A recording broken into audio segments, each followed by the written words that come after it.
Bakit ang tagal lumabas ng doktor? Ganun ba talaga yan, love? Love, will you please calm down? Relax ka lang. Kayang-kaya ni Daisy yun. Oo nga, Benedict. Pwede ba? Relax ka lang. Kaya-kaya ni bakla yun. It's not for her. Tama naman si Benedict. Parang tagal talaga mga anak ni Daisy. Oh, ayun na yung doktor. Ayun na.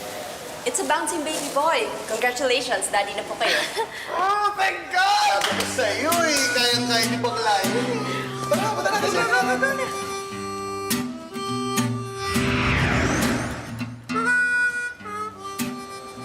Promise, baby. Magiging mabuting mommy ako sa'yo.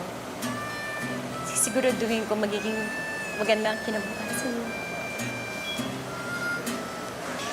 Pogi-pogi naman ito. Hello. Baby. May naisip ka na bang pangalan niya? Francesco. Francesco ipapangalan ko sa kanya. Yun kasi ang totoong pangalan ni Padre Pio. Hi, Francesco.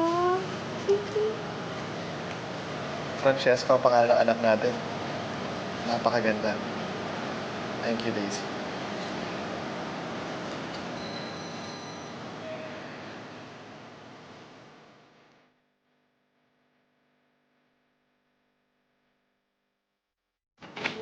Ako naman nakakasong sa baby, love. Eh, mamaya na. Di pa nga siya nagtatagal sa akin, oh. Diba? Diba? Ang pogi-pogi naman ni Francesco. Tignan mo yung dalawang yung beshi. Ayaw tantanan yung inaanak ko. Hayaan mo na sila. Alam mo namang sabi yung dalawang yan sa baby.